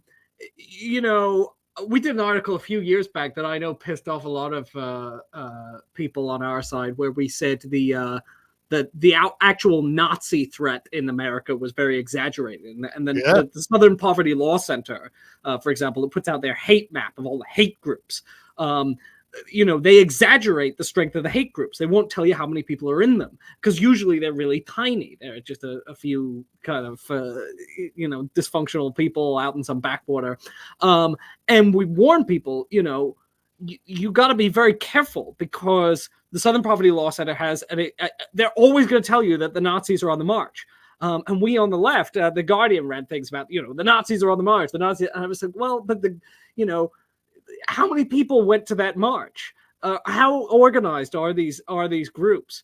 And I think that we have to be really, really careful because sometimes we have an incentive to portray things as different to they are, to exaggerate the power of socialists in America, or to exaggerate the power of the fascists, and to say the fascists are on the march. I actually do think that J.D. Vance's ties to fascism are very, very scary. No, I mean that's alarming in its own way, right? But it is also clearly true, right? That the sort of portrayal of the threat posed by street level fascists and far right groups, has been wildly exaggerated. I mean, look, like as far as like people who, were willing to just be, out and proud Nazis, Charlottesville was pretty much their Woodstock, right? I mean, like every single one of those guys from around the country who's willing to do something like that, flew in and did that. And you had like a few hundred of them, which is like, look, this is, I've been in an awful lot of protests in my life that were not national protests that were much bigger than that. And, certainly, I mean, people talk about, the Proud Boys, the How many Proud Boys are there? How many people are there? Do they have meetings? Like, do people go to Proud Boy meetings? How many? Yeah. Every picture I've ever seen of a Proud Boy gathering, it does not strike me as a mass movement, right? Like, but they want to portray themselves as a mass movement, and we want to portray them as a mass movement. So as a result, no one discusses the fact that it's all a complete fraud. Yeah, exactly. Yeah, not complete fraud. No, but it's alarming. But there is a considerable element of fraudulence there. I think that's absolutely true. I mean, in some ways, I actually think it's a sort of positive side effect of an otherwise depressing thing about contemporary American society, which is that people are so atomized that like mass politics, like classical fascism is a phenomena of mass politics, right? That people are going out and like joining things and doing things out in the world all over the place, right? I mean, the Nazis had everything from like hiking groups to bowling leagues to and it's like, look, we probably can't have a massive street level fascist movement in the United States because that would require that like people gave a shit about politics, which nobody does in this country. Yeah, we don't know what we're talking about. Most people are not even tuned in. They barely heard of anyone in politics. They're not interested. They don't think they can affect it. Yeah, no, I think that's I think Vlad might be right there. Yeah, exactly. It's like it's like how all of the people who I mean, I'm sure at the high point of the 50s Red Scare, that like the FBI agents, were probably like a good like 15% of the CPUSA, that because so much effort was being put into stopping it. I remember Jessica Mitford's memoir of Fine Old Conflict. She's got this great line about going to having it, being called before HUAC. And there's like the person she knew who was like the most intense, getting on everybody all the time to pay their dues and show up to meetings and everything, was testifying as a friendly witness because it turned out he was an FBI agent. And it's like, yeah, okay, that makes sense. I thought of another example in the, I got this book with Chomsky coming out. And one of the things I wanted to make sure that we got in was Chomsky's take on the Cold War, because it's designed to not make anyone happy, where essentially he says, both the United States and the Soviet Union were the U.S. wasn't capitalist, the Soviet Union wasn't socialist, and both of them had an incentive. Both of them used their supposed ideologies to cover up their own crimes by pointing to the crimes of the other, and they also had this mutual incentive to portray the other as more powerful and terrifying and aggressive as they really were. It's another instance of this case in which there's this mutual incentive to completely distort reality, right? The Soviet Union wants to say, well, we're going to destroy and crush capitalism. The United States wants to say we're going to destroy and crush communism. Each one wants to say that the other is on the march and we're constantly under threat. No, I think there's something. I think there's something there that. I mean, certainly. Sorry, the 5 brands of cereal thing. It's funny. Yes. Yeah, I think that's probably pretty niche. Not a lot of people out there. Not a lot of long lines outside of the Proud Boys recruitment office, so people could go through that initiation ritual. Thank God for that anyway. So look, I know you're in the final stages of getting together the next print issue of Current Affairs, so I do not want to keep you, but you mentioned this book that you have coming out with Noam Chomsky. Do you want to give us a quick plug before you go? Oh, yeah, I'd love to. It's coming out October 15th. It's called The Myth of American Idealism, How U.S. Foreign Policy Endangers the World. And anyone who has read a book by Noam Chomsky knows that they can be a little dry. I wanted to... and also, there hasn't really been a really good introductory volume to Chomsky's thinking and analysis since Understanding Power, which came out of the early 90s. A lot of stuff has happened in the last 30 years. So I approached Chomsky a couple of years ago because he was a subscriber to Current Affairs and he was a very kind booster of our work. And I said, look, can we do a book that will introduce people that will update all of your thought for 2024, that will include, your takes on Ukraine, sadly his health prevented him from writing about Israel post October 7th, but on Israel Palestine up until 2022, and on the current on the Biden administration's foreign policy, on the Trump administration's foreign policy, and he agreed, to my great delight, and we spent a couple of years putting this book together. It's finally coming out. It's really, really good. I'm so delighted with it because it's the book I always wanted Chomsky to write, but I just had to co-write it with him. I just had to tell him, like, could we do this together? Could you let me help you, organize everything, update everything, put in all of your best, one-liners and smackdowns and all of the sources. So I think it's really cool. So what is that called? It's called The Myth of American Idealism. U.S. foreign policy endangers the world. And so it's got chapters. So the way it's organized is it's got chapters on the global. There's a chapter on the global South that includes Central America. There's a chapter on the Vietnam War, a chapter on the Iraq War, a chapter on Afghanistan, a chapter on China, a chapter on the war in Ukraine, chapter on Israel-Palestine, chapter on the media, chapter on the domestic power structure. All of Chomsky's kind of classic things that he's analyzed. Each one of them has a section kind of summarizing it and giving a lot of sources and quotes. Nice. That's look. I can remember as a young man, and like when I was an undergraduate in the early 2000s.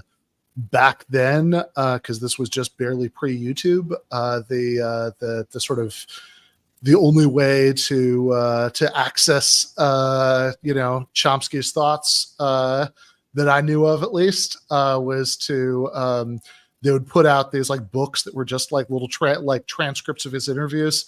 Yeah. And I was definitely somebody who was very excited to go down to Barnes and Noble and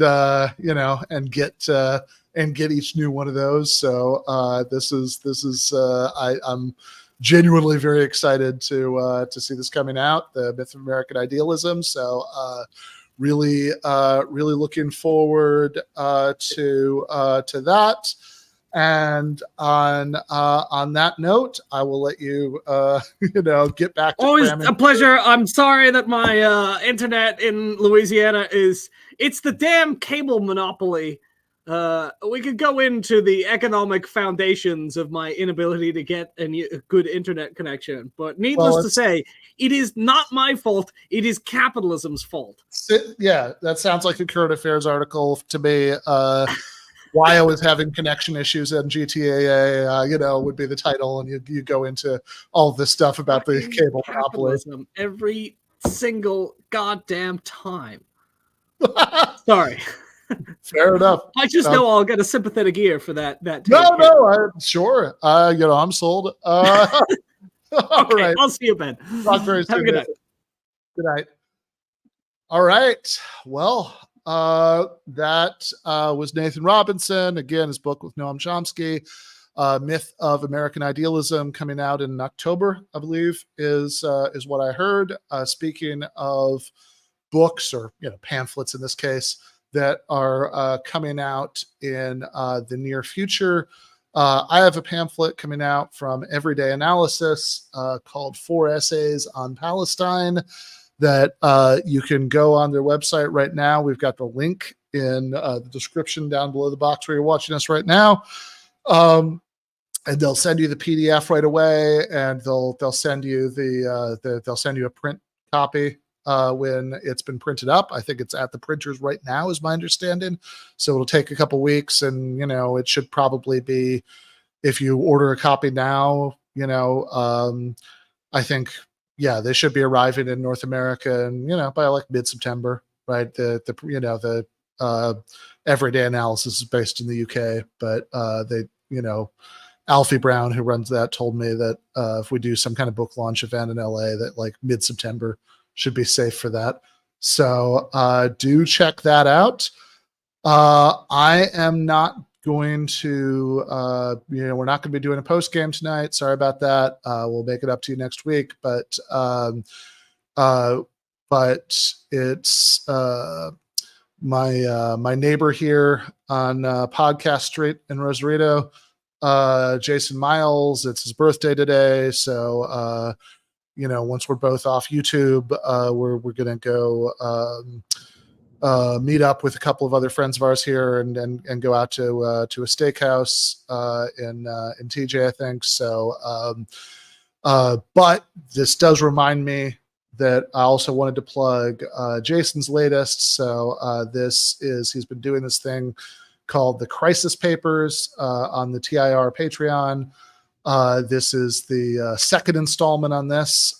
Just came out today. This is an essay called Ill Communication.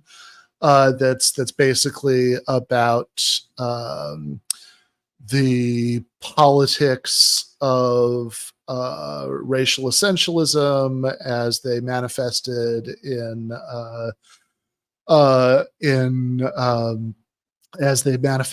sort of classic misguided lib initiatives about sort of reclassifying AAVE, right? That's African American Vernacular English, also, or sometimes Ebonics, as like a foreign language requiring bilingual education, and why that's sort of so absurd and insulting, right? Like it's obviously no more different than standard American English than like any number of different regional variations or anything like that. And he's got some great stuff in there about like his time working he was like a chef for a while at like a oil refinery in the Gulf, and and he's got some great stuff about that period of his life and how it's kind of eye-opening for him to make that move and sort of see all of these all of these things that that he'd kind of seen as like sort of particular product, is like, oh, these are like black things that like all of these people in Louisiana, it's like, oh, this is just a poverty thing, right? This is everybody. Anyway, I think the man's really coming into his own as an essayist. So do go check that out. But I think that and before I go, we next week, we had Nathan on this week, so continuing the current affairs theme, we're going to have our good friend Rob Larson on next week. He is going to be talking about his book, which I think comes out tomorrow. But next week is the first Monday after it comes out. Rob's book and his role as, current affairs house economist, the people's econ prof, as I always like to think of him. So his book is called Mastering the Universe, the Obscene Wealth of the Ruling Class, What They Do with Their Money, and Why You Should Hate Them Even More. So, be prepared for your hatred levels to expand next Monday night. And with that, I think let's call it a day. So left is best.